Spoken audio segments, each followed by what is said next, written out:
capacitance C is equal to Q upon V. Q is charge, V is voltage, and the unit is farad, and this is dimensional and of farad. And there's Gauss law. Gauss law is what? Phi is equal to pi E dot S. So now see, if the capacitance is in series, then equivalent capacitance is calculated by this formula when that is in series. When R is in series, that is resistance are in series, then equivalent resistance are the addition of all the resistances, and the opposite is that capacitance. 1 upon equivalent capacitance, 1 upon C1 plus 1 upon C2 plus 1 upon C3. And the parallel condition is what? Like this. Parallel ऐसे pipe की तरह होता है, pipe में से पानी गया तो उस वोल्टेज मतलब फोर्स पानी का सेम रहेगा ना, पाइप में से गया तो वोल्टेज मतलब सोर्स, ये वोल्टेज लगाया अपने 3 कैपेसिटर्स है C1 C2 C3, ये पैरेलल में जोड़े हैं, जहाँ से करंट जब जा रहा है, ये करंट यहाँ से जा रहा है, that current divides into this branches, वो ब्रांच को पैरेलल बोला जाता है। यहाँ पे करंट डिवाइड हो रहा है क्या? यहाँ से करंट जा रहा है तो same current will flow, series में सेम करंट रहता है, series same current, and in parallel divide, parallel current gets divided different in branches. ये पॉइंट्स याद रख। पैरेलल में अगर रेजिस्टेंस को जोड़ा जाए तो फिर equivalent resistance is what? 1 upon R equivalent is equal to 1 upon R1 plus 1 upon R2 is equal plus 1 upon R3. Energy is what? 1 upon half CV square. Capacitance and voltage square, and unit is joule. The capacitance का ये रहेगा।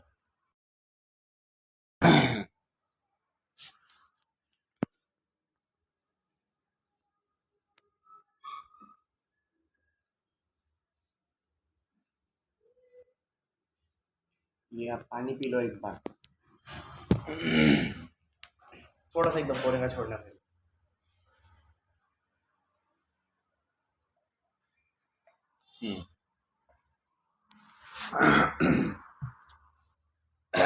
अच्छे से खारिज कर लो।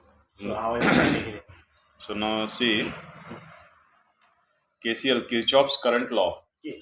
Kirchhoff's current law. Kirchhoff's current law and the Kirchhoff's voltage law. KVL. KCL and KVL. KCL is what? Summation of all the currents in a node or junction.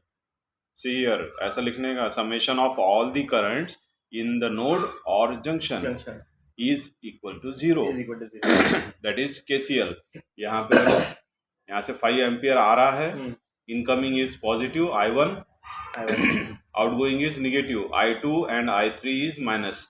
Therefore I1 minus I2 minus I3 is equal to 0.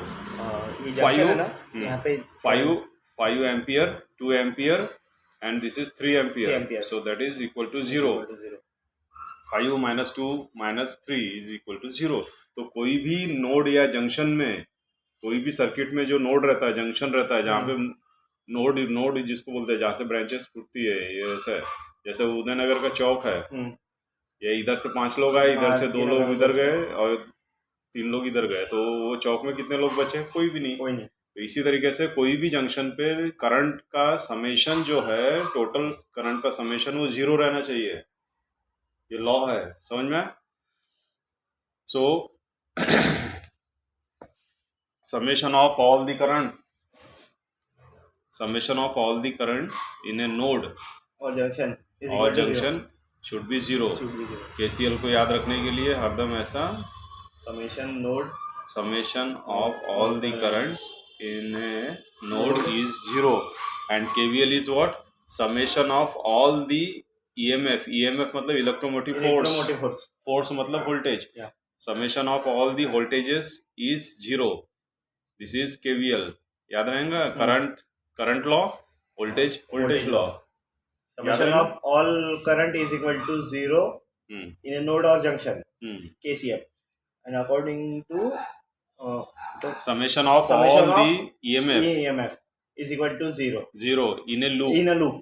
तो loop कैसा रहता है, इसको बोलते हैं loop. हाँ, यहाँ से करंट निकला तो वहां से अपना बैटरी में जा रहा है, तो ये लूप हो गया। पॉजिटिव एक मतलब ये गैप छूटेगा और पॉजिटिव और नेगेटिव में आएगा वो, पॉजिटिव से चालू नेगेटिव आएगा, इसका डायरेक्शन ऐसा है। तो ये हो गया, निगेटिव से जब पॉजिटिव की तरफ जाता है ऐसा, तो पॉजिटिव साइन लेना पड़ता है उसका। जब पॉजिटिव से निगेटिव की तरफ जा रहा है तो निगेटिव लेना पड़ता है। और ये current into resistance. Ohm's law क्या है, I V is equal to I into R. Voltage यहाँ पे जैसा भी, यहाँ पे अगर 100 रुपये लेके मार्केट निकला तो यहाँ पे 80 रुपये खत्म हो गए और यहाँ पे 20 रुपये खत्म हो गए। इस तरीके से टोटल वोल्टेज जो है इस लूप में क्या है, 0 है। 100 बैटरी का वोल्टेज कितना है, 100। यहाँ पे कितना खर्चा हो रहा है, ये बल्ब में कितना खर्चा हो रहा है वोल्टेज, 80। और यहाँ पे हीटर में 20। इस तरीके से 100 में से 80 और इधर साइड में 20, तो बचा कितना वोल्टेज इस लूप में, इस टोटल लूप में 0। इसको बोलते हैं केवीएल लॉ। समझ में आया क्या? वोल्टेज का फार्मूला क्या है, आई इंटू आर। आई मतलब करंट और आर मतलब रेजिस्टेंस। तो voltage is equal to I into R. ठीक है, तो करंट अगर 5 एम्पियर है तो रेजिस्टेंस कितना रहेगा यहाँ पे,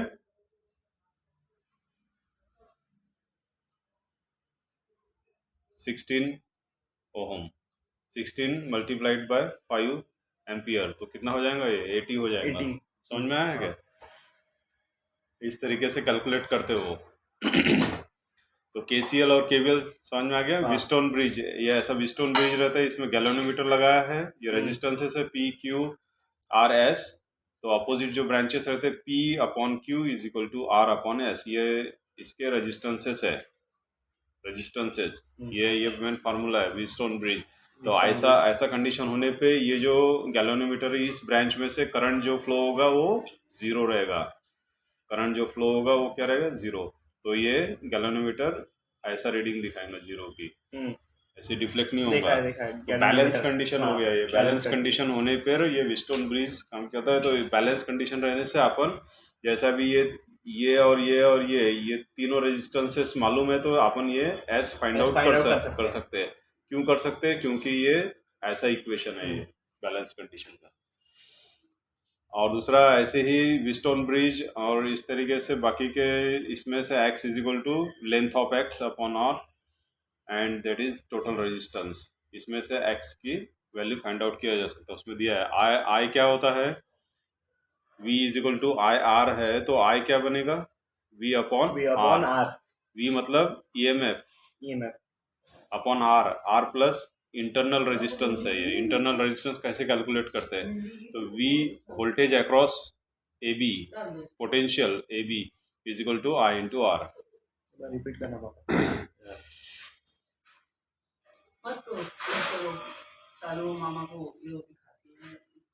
तो इस तरीके से यहाँ पे ये रहता है।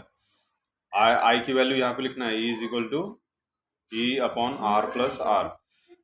तो I यहाँ पे लिखने के बाद ये यहाँ पे ना फार्मूला बन जाएगा। R मतलब आउटर रेजिस्टेंस और स्मॉल r जिसे डिनोट किया वो इंटरनल रेजिस्टेंस। हाँ, EMF2 EMF1 is equal to directly proportional to the length L1 and L2। ऐसा वो व्हीटस्टोन ब्रिज सर्किट से होता है। गैल्वेनोमीटर को अगर मुझे एमीटर बनाना है तो उसमें रेजिस्टेंस जो है वो डिक्रीज करना पड़ेगा मुझे। Total effective resistance should be decreased and that is connected with the parallel. तो वो हो गया, गैल्वेनोमीटर को हम लोग कन्वर्ट कर दिया एमीटर में। गैल्वेनोमीटर को वोल्ट मीटर में कन्वर्ट करना है तो resistance should be, effective resistance should be increased and this is in series with the galvanometer. तो वो हो गया वोल्ट मीटर में बन जाएगा। समझा? तो इस तरीके से मैग्नेटिक पर्पस मैग्नेटिक इसमें हिस्टैरिसीस कर्व है। ये हिस्टैरिसीस कर्व है, इसके सारे पैरामीटर्स दिए हुए हैं। फेरोमैग्नेटिक कैरेक्टरिस्टिक्स और ये पैरामाउंट कैरेक्टरिस्टिक्स, ये सब BH कर्व बोला जाता है इसको, BH curve, flux density, and this is H। तो इस तरीके से जो कर्व निकाला जाता है वो BH curve, that is hysteresis curve. Then Faraday's law of electromagnetic induction. तो Faraday's law of electromagnetic induction, electromagnetic जो है, इलेक्ट्रोमैग्नेटिक इंडक्शन हो रहा है मतलब एक जगह से दूसरे जगह पे चीज जा रही है, जैसे तो दैट इज इंडक्शन। तो फर्स्ट लॉ क्या है, if conductor cuts the magnetic flux and EMF is induced in it, vice versa, समझ ले बस। If conductor cuts the magnetic flux, conductor ने अगर मैग्नेट रखा है तो उसके मैग्नेटिक फ्लक्स रहेंगे उसमें, मैग्नेट रहने पे, दो मैग्नेट है तो ऐसे फ्लक्स रहेगा उसके बीच में, फ्लक्स मैग्नेटिक लाइंस जो रहती है, फोर्स रहता है जो, वो है फ्लक्स। तो अगर कंडक्टर कट कर रहा है, ये कंडक्टर है ऐसे कट कर रहा है, तो यहाँ पे फोर्स अप्लाई होगा ना, कट करेगा जब मैग्नेटिक फ्लक्स को, तो फोर्स अप्लाई होगा। जैसे अपन ने मैग्नेट रखा और उसके बीच में से हाथ लेके गए तो अपने को फोर्स अप्लाई दिखता ना, वैसा फोर्स उस कंडक्टर में EMF मतलब इलेक्ट्रोमोटिव फोर्स, फोर्स इंड्यूस्ड मतलब उस कंडक्टर के अंदर वोल्टेज तैयार हो जाता है। समझ में आया क्या? जैसे ये मैग्नेट मतलब अच्छे लोग हैं, इनके साथ में गया इंसान तो उसके जैसा होना चालू हो जाता है, ऐसा इंडक्शन उसको बोला जाता है। समझ में आया क्या? और ऐसे बेकार घटिया लोग हैं तो वहां पे चले गया तो वो घटिया और होते चले जाता है। जैसे उसके पास 100 रुपये है तो घटिया लोगों के पास चले गया तो घटिया लोग क्या करेंगे, उसके 100 रुपये एक दिन में खर्च कर डालेंगे।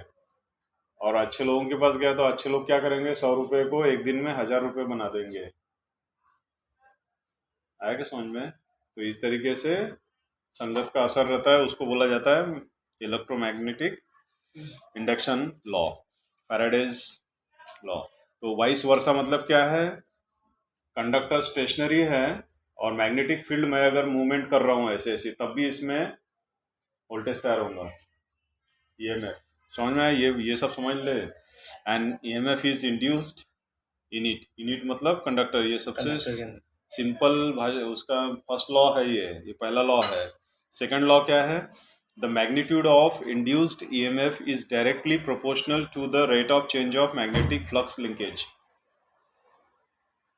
The magnitude of induced EMF, यानी मैग्नीट्यूड मतलब value of that induced EMF, जो इसमें इंड्यूस हुआ वोल्टेज, उसकी वैल्यू क्या है, it is directly proportional to the rate of change of magnetic flux linkage.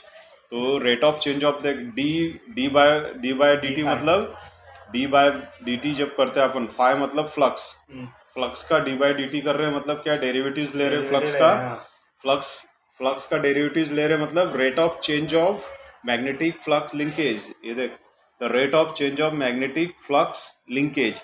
तो ये जो मैग्नेटिक फ्लक्स है और कंडक्टर के बीच में जो लिंकिंग हो रहा है, इसका जो चेंज है, समझ में आया, that is d5 by dt flux. ध्यान दे, d5 बाई dt, समझ में आया क्या? ये फ्लक्स है ना, फ्लक्स जो फ्लक्स चेंज होगा, और ये नंबर ऑफ टर्न्स है, n क्या है, नंबर ऑफ टर्न्स,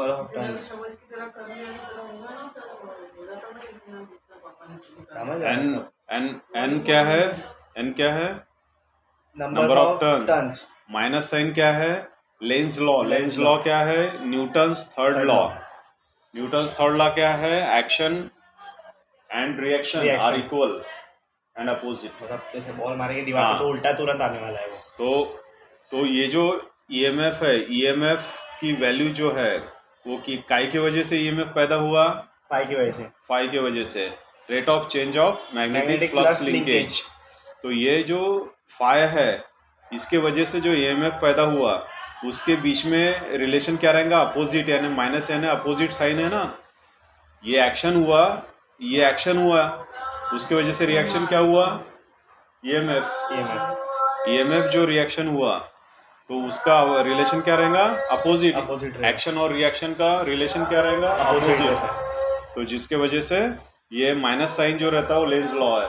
समझ में आया, न्यूटन्स थर्ड लॉ। क्लियर है?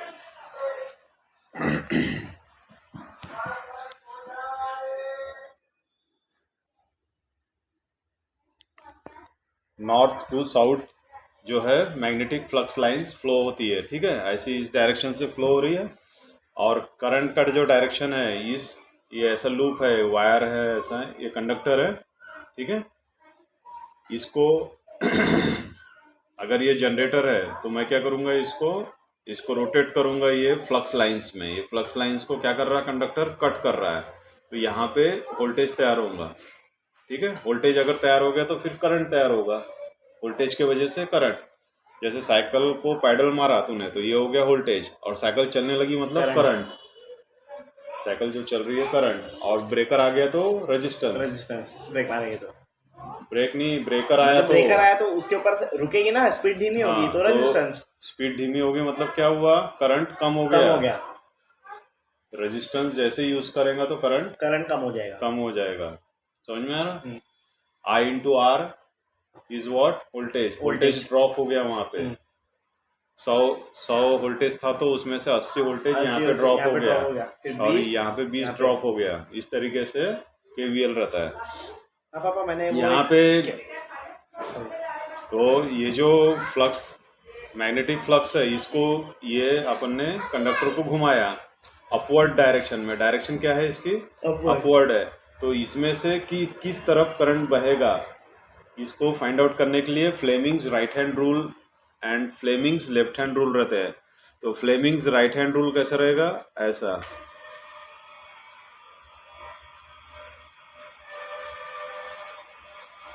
इस तरीके से। ये हो गया मोशन, ये हो गया फ्लक्स, और ये हो गया करंट, ठीक है।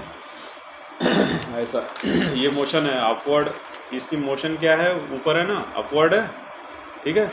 फ्लक्स की मोशन कैसी है, इस तरफ है, ठीक है। तो हाँ समझ जाओ, वो बंद कर दे।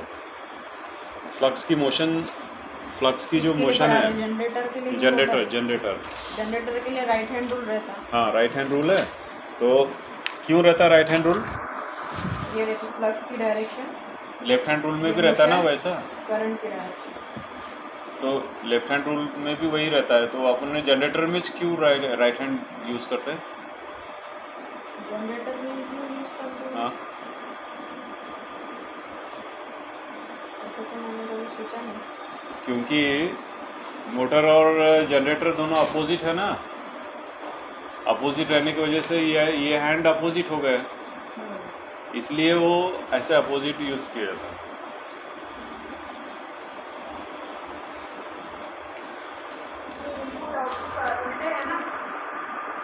पैरामीटर सब सेम है ना।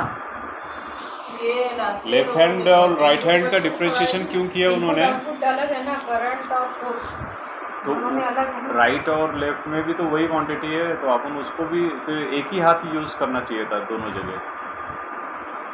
लेकिन एक्शन जो है, मोटरिंग एक्शन और जनरेटिंग एक्शन जो है अलग अलग है, अपोजिट है ना एक दूसरे के। तो करंट और फोर्स अलग है ना दोनों में, तो इसलिए वो तो राइट हैंड रूल इसके लिए यूज करते ना।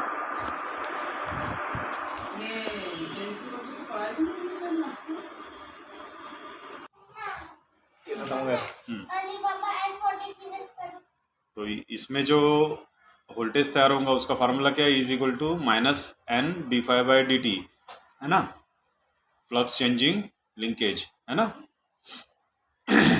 तो देख ये डायरेक्शन क्या है, थंब बताता है मोशन का डायरेक्शन, और ये है फ्लक्स फील्ड, मैग्नेटिक फील्ड का फ्लक्स, और ये करंट, ठीक है।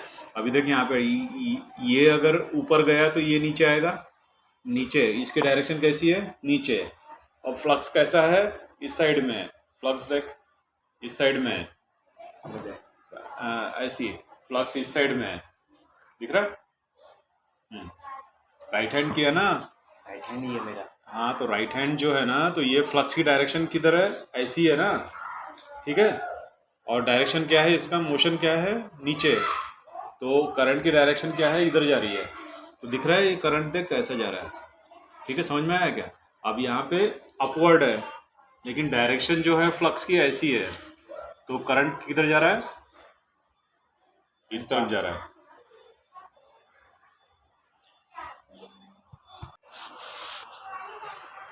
समझ में आया क्या ये डायरेक्शंस? तो इस तरीके से ये मोशन होता है, तो ये करंट का डायरेक्शन इस तरीके से ऐसा फ्लो हो रहा है। यहाँ से ये करंट, और यहाँ से ये पॉजिटिव डायरेक्शन है, ये निगेटिव डायरेक्शन है, अपोजिट है ना, पॉजिटिव और निगेटिव। इस तरीके से एसी यहाँ पे तैयार होता है। तो ये लाइट जल रहा है अपना, समझ में आया? जनरेटर से अपने को क्या मिला? इलेक्ट्रिक करंट है ना। वोल्टेज तैयार हुआ कंडक्टर में, उसकी वजह से करंट फ्लो हो रहा है, इलेक्ट्रॉन्स आगे बढ़ रहे हैं, फोर्स मारा तो साइकिल चलना चालू हो गई। ठीक है, तो इस तरीके से ये ईएमएफ का फार्मूला क्या है? -N/dt। अब यहाँ पे देख, ये जब ये फ्लक्स की लाइन्स है, ये जो कंडक्टर है, फ्लक्स की लाइन कैसी है देख, ये फ्लक्स की लाइन है, और ये जो कंडक्टर है, ये कंडक्टर जो है ऐसा अगर रहेगा इस तरीके से पोजीशन में, ठीक है, ऐसा पोजीशन में जब रहेगा तो ये पैरेलल पोजीशन है। कौन सी पोजीशन है? पैरेलल पोजीशन में वोल्टेज, ये जो कंडक्टर है ना, अगर ये फ्लक्स है और कंडक्टर भी ऐसे उसी के मोमेंट में जा रहा है ऐसे, यहाँ पे ये पैरेलल पोजीशन में कटिंग नहीं हो रहा, उनका आपस में कटिंग हो रहा क्या? नहीं हो रहा, तो वहाँ पे वोल्टेज तैयार नहीं होगा। ये हो गया, यहाँ पे वोल्टेज 0 है, ये वोल्टेज कर्व है, यहाँ पे क्या है? वोल्टेज 0। और फिर देख, यहाँ से ये जो फ्लक्स है ना, जब ये यहाँ से ऐसा नीचे की तरफ आ रहा है, देख ऐसा आ रहा है, समझ ले 90 डिग्री, ये 0 डिग्री हो गया। फिर जब ये 90 डिग्री की तरफ जब ये ऐसी मूवमेंट हो रहा है, ठीक है, तब ये क्या कर रहा है? मैक्सिमम फ्लक्स को कट कर रहा है ना, फ्लक्स को, जो फ्लक्स ऐसे जा रहा है तो उसको कट करते हुए आ रहा है। तो 90 के जैसे 90 डिग्री आएगा, ये 90 डिग्री का पॉइंट है, 90 डिग्री में वोल्टेज क्या हो गया? मैक्सिमम हो गया, मैक्सिमम वोल्टेज तैयार हो जाएगा वहाँ पे। इस तरीके से फिर 180 डिग्री में 0 हो जाएगा। फिर ये यहाँ पे डायरेक्शन माइनस, ये 270 है ना, 270 में माइनस वोल्टेज है मैक्सिमम, ये प्लस वोल्टेज है और ये माइनस वोल्टेज है। तो माइनस वोल्टेज मतलब अपोजिट डायरेक्शन में हो रहा है, ये इसका डायरेक्शन ये है और इसका डायरेक्शन अपोजिट है, तो ये अपोजिट। इस तरीके से इसको एसी बोलते हैं, अल्टरनेटिंग करंट। अल्टरनेटिंग करंट मतलब एसी, अल्टरनेटिंग मतलब बदलता हुआ, तो जिसका अल्टरनेटिंग मतलब मैग्नीट्यूड यानी वैल्यू और डायरेक्शन चेंज होता है, उसको एसी बोलते हैं। डीसी में क्या होता है? दोनों कांस्टेंट रहते हैं, मैग्नीट्यूड कांस्टेंट रहता है और डायरेक्शन भी कांस्टेंट रहता है। जैसे ये हो गया है, एक ही डायरेक्शन में ये 12 वोल्ट, समझ में आया? बैटरी का 12 वोल्ट है, बैटरी में चेंजेस होते रहते हैं क्या? फिर वोल्टेज फिक्स रहता है 12 वोल्ट, दिस इज डीसी। और एसी कैसा रहेगा? ऐसा, पॉजिटिव और निगेटिव, समझ में आया? Lenz law. फिर आरएलसी सीरीज सर्किट, ये जो ऐसी है पॉजिटिव और निगेटिव मिला के, अगर निगेटिव पार्ट हमने यहाँ पे जोड़ दिया तो साइकिल बन गया ना, सो दिस इज 1 साइकिल, समझ में? इसी को ये रेडियंस में है, π/2, 3π/2, 2π मतलब 360, 2π/360, पाई मतलब 80, 180, π/2 मतलब 90, ऐसे डिग्रीज है, ये डिग्रीज में ऐसे लिखते हैं, और रेडियंस में इतना रहा तो π/2। तो ये जो हाफ साइकिल है, हाफ साइकिल में मैं मेजरमेंट करता हूँ तो मैक्सिमम वैल्यू यहाँ पे रहेगा, समझ में? और RMS value, root mean square. RMS value मतलब क्या है? Root mean square. जो भी वैल्यूज नहीं क्या एमीटर पे आती है, वोल्टमीटर पे, वो आरएमएस वैल्यू रहती है, that is 0.707 of maximum value. और एवरेज वैल्यू क्या रहेगा? 0.637 ऑफ मैक्सिमम वैल्यू। ये फार्मूला है, याद कर लेने का। और इसके यानी कि मैक्सिमम वैल्यू अगर 10 है तो एवरेज वैल्यू कितना रहेगा? 6, और आरएमएस वैल्यू कितना रहेगा? 7। समझ में? फार्मूला कैसे है ना, 0.7 और मैक्सिमम वैल्यू 10 है, तो आरएमएस वैल्यू क्या रहेगा? 7 हो जाएगा ना, ठीक है? ये फार्मूले से समझ में आया उसके? यस। और ये यहाँ पे वोल्टेज कितना है? तो इंस्टेंटेनियस वोल्टेज जो है कैलकुलेट किया जाता है maximum voltage, this is maximum voltage. और ये जो कर्व बन रहा है ये साइनसोइडल कर्व है, साइन की वैल्यूज पुट करके ये कर्व ऐसा साइन साइन जैसा बनता है, इसीलिए इसको साइनसोइडल कर्व बोला जाता है। इसलिए वहाँ पे साइन थीटा, थीटा मतलब ये π/2 और ये एंगल डिग्रीज है। थीटा थीटा जो रहता है angle, sine of that angle, maximum voltage. तो अपन कोई भी इंस्टेंट पे वोल्टेज निकाल सकते हैं। थीटा मतलब ओमेगा टी, ओमेगा मतलब क्या होता है एंगुलर फ्रीक्वेंसी, 2π यानी 2πf रेडियंस पर सेकेंड एंगुलर वेलोसिटी, ठीक है, फ्रीक्वेंसी जिसको बोला जाता है। तो थीटा मतलब ओमेगा टी, ओमेगा क्या है 2πf, यहाँ पे 2πf लिखे, टी लिखे, और f क्या है, ये जो f है 1/t, f को हटा के 1/t लिखा गया है। इस तरीके से अलग अलग फार्मूलेज में जैसा गिवन डाटा रहेगा उसके हिसाब से पुट करना पड़ता है। टाइम पीरियड क्या होता है, एक साइकिल को कितना टाइम लग रहा है, सेकंड अपॉन साइकिल, ठीक है। फ्रीक्वेंसी क्या है, एक सेकंड, एक सेकंड में कितने साइकिल। तो इंडिया में कितना 50 साइकिल एक सेकंड में रहता है। वोल्टेज की एक सेकंड में 50 साइकिल रहेगा। एक साइकिल को कंप्लीट करने के लिए जो टाइम लगता है, एक साइकिल कंप्लीट करने के लिए जो टाइम लग रहा है उसको टाइम पीरियड बोलते हैं, ठीक है। उसका reciprocal of that time period is frequency, that is hertz. Cycle per second ये इसका यूनिट है, साइकिल पर सेकंड और हर्ट्स, ठीक है। ये फार्मूलेज है, theta is equal to omega t, omega is what 2πf, f is equal to 1/t, ठीक है। एडी करंट रहता है जो सर्कुलर, जब करंट फ्लो होते रहता है, जो लीकेज करंट होता है वो सर्कुलर इसमें फ्लो होते रहता है ऐसे, दैट इज लॉस, उसकी वजह से हीट तैयार होता है। इसलिए अपन सिलिकॉन स्टील यूज़ करते हैं लैमिनेटेड ऐसे अलग अलग स्टैंपिंग्स में, जिसकी वजह से वो ऐसी कंप्लीट लूप नहीं कर पाता, वो ब्रेक हो जाता है, तो वो एडी करंट वहाँ पे लॉसेस कम हो जाते हैं। फिर सेल्फ एंड म्यूचुअल इंडक्टेंस, ये एक कॉइल के अंदर जो इंडक्टेंस होगा, मैग्नेटिक इंडक्शन है ना, तो वो सेल्फ हो गया, और इस कॉइल को सप्लाई दी है। इस कॉइल के वजह से इस कॉइल में जो इस कॉइल का मैग्नेटिक फील्ड तैयार हो, यहाँ से करंट आया तो यहाँ पे फील्ड तैयार होगा। ये फील्ड क्या कर रहा है, इस कंडक्टर को कट कर रहा है। जब मैग्नेटिक फ्लक्स अगर कंडक्टर को कट करता है तो ईएमएफ इंड्यूस हो जाता है कंडक्टर में, वाइस वर्सा लिखा ना यहाँ पे। कंडक्टर अगर कट करता है मैग्नेटिक फील्ड को, यानी ये जो कंडक्टर है ये अगर कट कर रहा है मैग्नेटिक फील्ड को, तो इस कंडक्टर में ईएमएफ तैयार हो रहा है।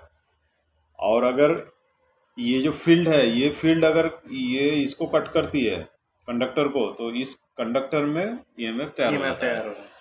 तो ये जो फील्ड है ये क्या कर रही है, इसको कट कर रही है, तो इसमें से यहाँ पे ईएमएफ तैयार हो जाएगा सेकंड कॉइल में, और यहाँ से करंट फ्लो होना शुरू हो जाएगा, ठीक है। करंट फ्लो शुरू हो गया तो गैल्वेनोमीटर तुमको डिफ्लेक्शन देगा। इस तरीके से चेक किया जाता है, that is mutual inductance, that is mutual inductance. दो कॉइल के बीच में M12 लिखा है, और L1 और L2 क्या है, सेल्फ इंडक्टेंस।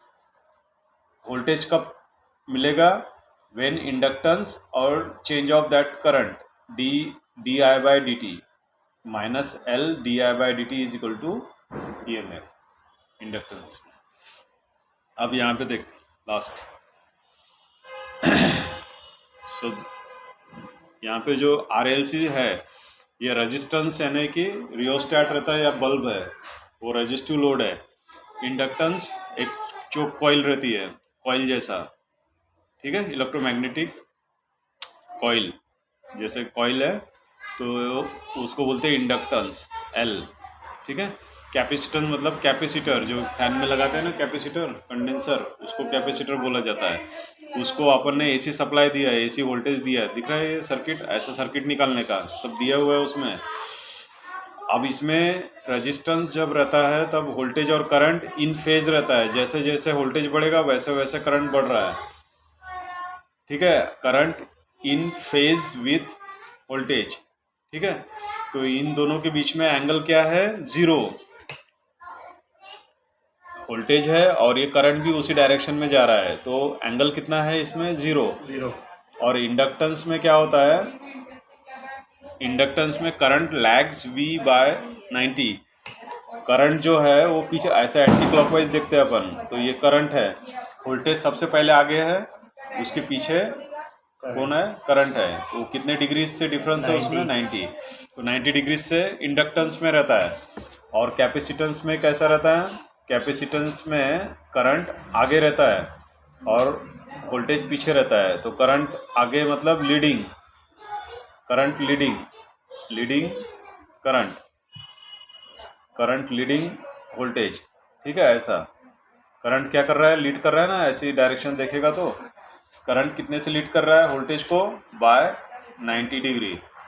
और यहाँ पे क्या हो रहा है, करंट लैग्स मतलब लैगिंग बिहाइंड, पीछे रह रहा है, लैग्स v बाय 90 डिग्री, समझ में। और ये इन फेज है तो यहाँ पे एंगल कितना है, 0। यहाँ पे एंगल क्या है, यहाँ पे एंगल 90 है और यहाँ पे एंगल 90 है। cos of 90 is what, cos of 90 is 0। Power factor किसको बोलते हैं, cos ऑफ 0 इज 1, दिख रहा है क्या, cos of 0 is 1, cos of 90 is 0, cos of 90 is 0। तो इंडक्टेंस और कैपेसिटेंस के वजह से जो पावर रहता है, पावर का फार्मूला देखो, पावर का फार्मूला क्या है, V I cos phi. Cos phi में अगर यहाँ पे 0 लिख दिया तो फिर यहाँ पे 0 आ जाएंगे ना। कॉस फाई क्या है इंडक्टेंस में, 0। कॉस फाई क्या है कैपेसिटेंस में, 0। तो 0 लिखने के बाद पावर का टोटल वैल्यू कितना होगा, 0 होगा। इंडक्टेंस और कैपेसिटेंस में एवरेज पावर जो रहता है वो 0 रहता है, समझ में आ गया। और रेजिस्टेंस में voltage multiplied by current, voltage और करंट का जो मल्टीप्लिकेशन रहता है वो पावर रहता है, समझ में आया। ये डीसी के लिए और ये एसी के लिए है, जिसमें कॉस फाई आ जाएगा, समझ में आया। ये पावर का, ये तीनों भी इसमें पावर का इक्वेशन, ठीक है।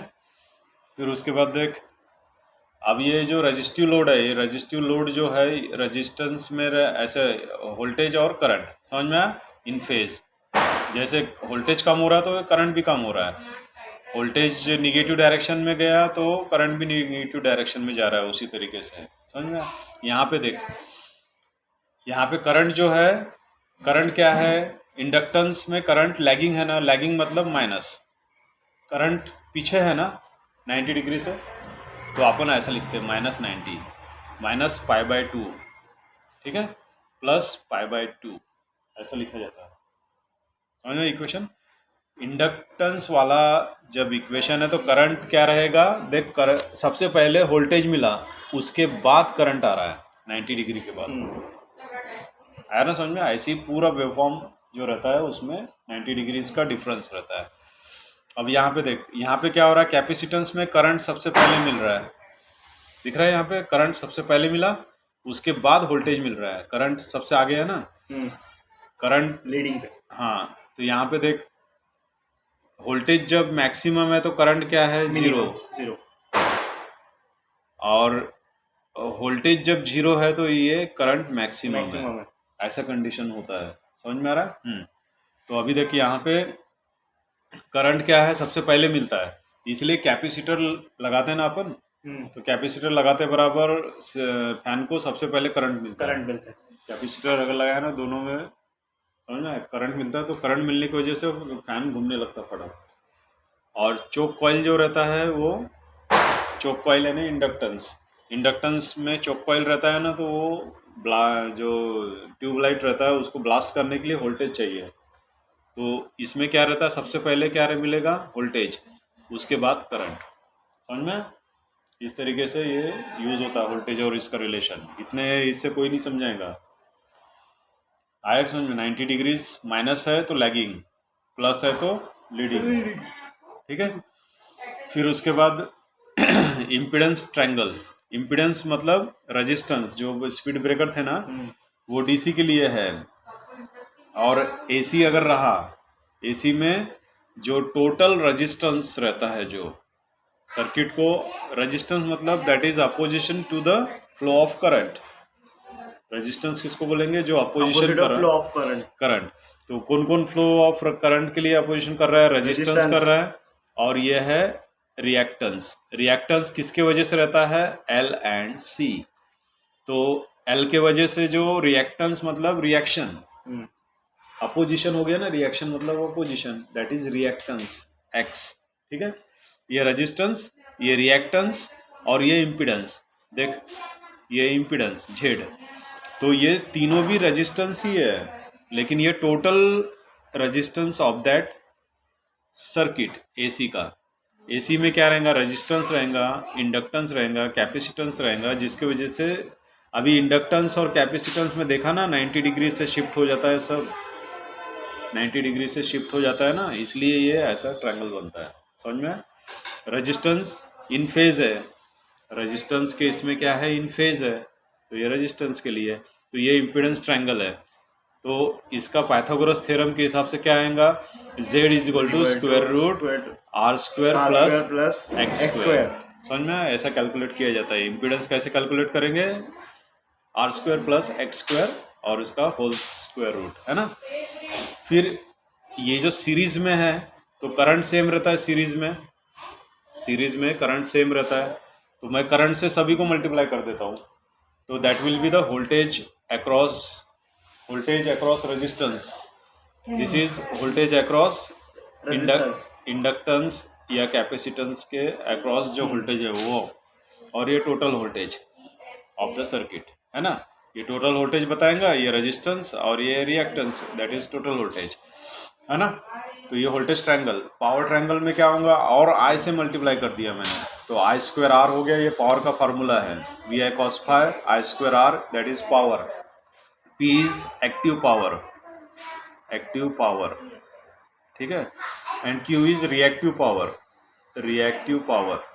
पावर में ये कभी भी ऊपर का जो 90 डिग्री से रहता है ना, वो साइन वाला रहता है टर्म, और ये कॉस वाला रहता है नीचे का, and this is apparent power S V into I, ठीक है। ये इसके फार्मूले है, इसको I से मल्टीप्लाई किया तो I square Z, I square R, I square X, समझ में आ गया। और इसमें voltage multiplied by I sine phi, voltage multiplied by I cos phi, ठीक है, एक्टिव। इन ये जो RLC सर्किट है, इसमें कॉस फाई की वैल्यू कैसे निकालेंगे, तो कॉस फाई किसको बोलेंगे, R by Z, R by Z is cos phi is power factor, ठीक है। पावर फैक्टर 0.9 मतलब क्या है, 90% पावर फैक्टर जो है, आपने पावर जो है, पावर 90% यूज़ किया और 10% लॉस हुआ है। समझ में आया? इससे क्या पता चलता है, 10% लॉस पावर जो है ये लॉस गया आपके सिस्टम में, और 90% पावर यूटिलाइज किया है। इस तरीके से इसके फाई एंगल वगैरह निकालते हैं। एंगल निकालना रहा तो tan x क्या होगा, x by R, tan phi हो गया, फाई की value tan inverse of x by R, ठीक है। ये इसके एंगल्स है, और ये क्वालिटी फैक्टर्स है। द क्वालिटी फैक्टर्स रहेगा रेजोनेंट फ्रीक्वेंसी अपॉन बैंडविड्थ अगर बढ़ गया तो क्वालिटी फैक्टर कम हो जाएगा, ठीक है।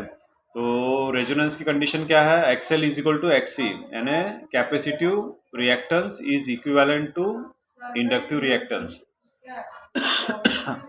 इसमें अगर आपने फार्मूला यूज किए 2 pi FL is equal to 1/2 pi FC, ठीक है। फ्रीक्वेंसी है, रेजोनेंट फ्रीक्वेंसी है, इसको अगर आपने सॉल्व आउट किए तो 1/2 pi upon square root LC, ये फार्मूला है रेजोनेंट फ्रीक्वेंसी का। यानी इस फ्रीक्वेंसी पे, जैसे टेलीविजन है ना, रेडियो वगैरह पे रेजोनेंट फ्रीक्वेंसी मतलब जैसा 93.4, तो वहाँ पे 93.5, तो वो रेजोनेंट फ्रीक्वेंसी है विविध भारती की। समझ में ऐसे टाइप के अलग अलग रेड FM, तो ऐसी रेजोनेंट फ्रीक्वेंसी पे वो चीज़ें ट्रांसफर होती है, ये जो फ्रीक्वेंसी है, ठीक है। तो ये सब इसके कॉस फाई क्या होना चाहिए, यूनिटी होनी चाहिए, और मैक्सिमम करंट फ्लो होना चाहिए। देख ये मैक्सिमम करंट है, ये करंट का ग्राफ है। मैक्सिमम करंट रहेगा तो रेजिस्टेंस क्या रहेगा, उसका उल्टा रहेगा। दिख रहा है क्या, रेजिस्टेंस और करंट के बीच में रिलेशन क्या है, उल्टा है ना। करंट अगर मैक्सिमम है तो रेजिस्टेंस कितना है, कम है, मिनिमम है ना। रेजिस्टेंस ये इम्पीडेंस है Z, और ये XL है। फ्रीक्वेंसी का रिलेशन क्या है XL के साथ में, देखना XL का फार्मूला क्या है, 2 पाई FL, है ना। 2 पाई FL रहने की वजह से फ्रीक्वेंसी के साथ डायरेक्टली प्रोपोर्शनल है। XL is directly proportional to the frequency. तो फ्रीक्वेंसी जैसे जैसे बढ़ेगा वैसे वैसे XL बढ़ेगा। यहाँ पे देख 1/2 पाई FC, F क्या है, इनवर्सली प्रोपोर्शनल टू XC है ना। इनवर्सली प्रोपोर्शनल रहने की वजह से फ्रीक्वेंसी जैसी जैसी बढ़ेगा वैसा वैसा XC कम होते जा रहा है, समझ में। और इन डीसी सर्किट में मैग्नीट्यूड क्या रहता है, कांस्टेंट रहता है, तो फ्रीक्वेंसी क्या रहेगा, 0 रहेगा ना। मैग्नीट्यूड चेंज ही नहीं हो रहा उसमें, तो फ्रीक्वेंसी चेंज नहीं हो रहा। फ्रीक्वेंसी मतलब क्या, 1 सेकंड में कितना साइकिल, तो साइकिल ही चेंज नहीं हो रहा ना, उसमें फिक्स है, तो फ्रीक्वेंसी 0 रहेगा डीसी इसमें, समझ में। जब ये 0 रहेगा, यहाँ पे 0 लिखेंगे अपन, यहाँ पे 0 लिखेंगे तो XC क्या हो जाएगा, इन्फिनिटी हो जाएगा। और यहाँ पे अगर 0 लिखेंगे तो XL क्या हो जाएगा, 0, समझ में आया। तो डीसी सर्किट में XC इनफाइनाइट रहता है।